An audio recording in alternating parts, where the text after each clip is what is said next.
Hello दोस्तों, नमस्कार। Last time मैंने ग्रेड्स ऑफ कंक्रीट के ऊपर एक वीडियो बनाया था। उसमें कंक्रीट के ग्रेड्स और उसके प्रपोर्शंस, उसको इजी वे से कैसे याद रख सकते हैं उसके बारे में मैंने आपको बताया था।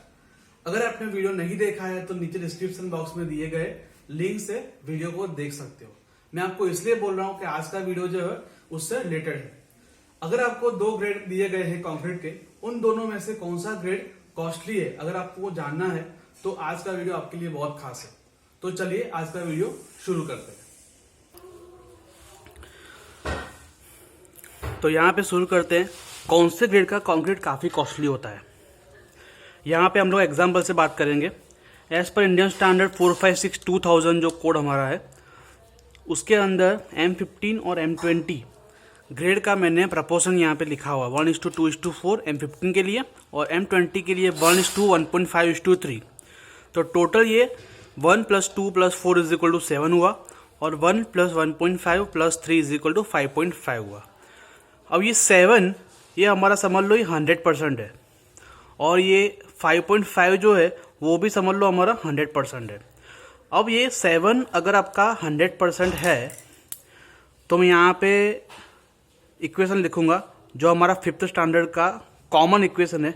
अगर 7 मेरा 100% है तो सीमेंट का 7 में से एक पार्ट है तो एक के लिए कितना परसेंटेज, तो ये 1 × 100 / 7 तो आपको मिलेगा ये 14.28। वैसे ही आपको सैंड के लिए 7 में से सैंड के 2 पार्ट है तो टोटल 100% में से सैंड कितना परसेंटेज है, तो ये आपको यहाँ से मिल जाएगा। वैसे ही आपको कोर्स के लिए करना है, वैसे ही आपको M20 के सभी मटेरियल के लिए करना है। ये तो आपको पता ही होगा, ये अपना 5th स्टैंडर्ड का कॉमन इक्वेशन है। अगर 7 आपका 100% है तो 7 में 1, 2 और 4 ये आपके रेशियो है, तो एक के लिए कितना परसेंटेज, तो 1 × 100 / 7। तो आपको ये सब परसेंटेज यहाँ पे मिल जाएंगे। अब यहाँ पे थोड़ा कंपैरिजन देख लो M15 और M20। तो M15 में 14.28 और 18.18 इन दोनों में काफ़ी डिफरेंस है। सैंड के जो प्रपोर्शंस है, जो परसेंटेज है, उसमें नॉमिनल डिफरेंस है और कोर्स एग्रीगेट जो है उसमें भी काफ़ी डिफरेंस आपको दिख रहा है। अब मैं आपको एक बात बता दूं कि सीमेंट, सैंड और कोर्स एग्रीगेट इन तीनों में से सबसे ज़्यादा कॉस्टली सीमेंट होता है। यहाँ पे मैंने रेट लिखे हुए हैं सीमेंट के 9,000 से लेके 12,000 पर मीटर क्यूब।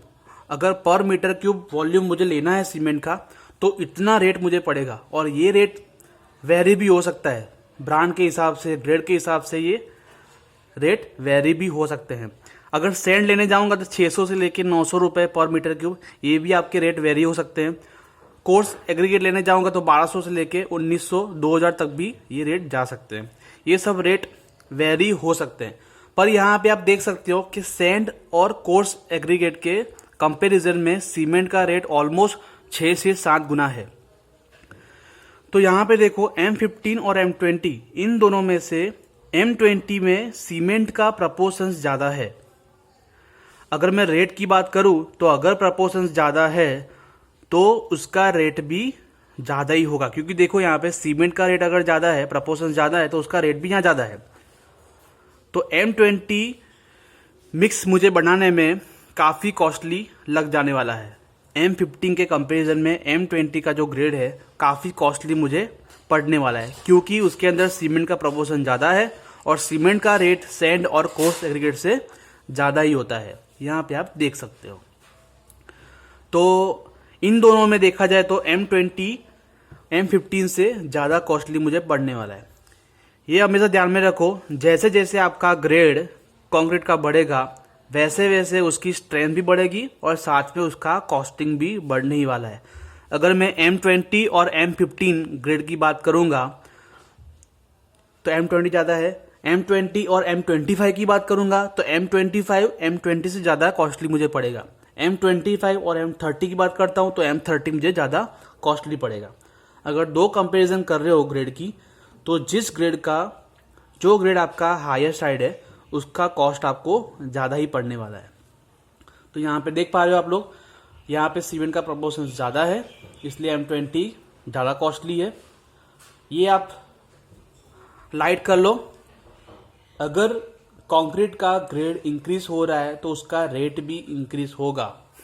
और यहाँ मैंने लिखा हुआ है, अगर ग्रेड आपका इंक्रीज हो रहा है उसका मतलब ये है कि आपका स्ट्रेंथ भी ज़्यादा है उसका, और उसका कॉस्ट भी ज़्यादा ही रहने वाला है।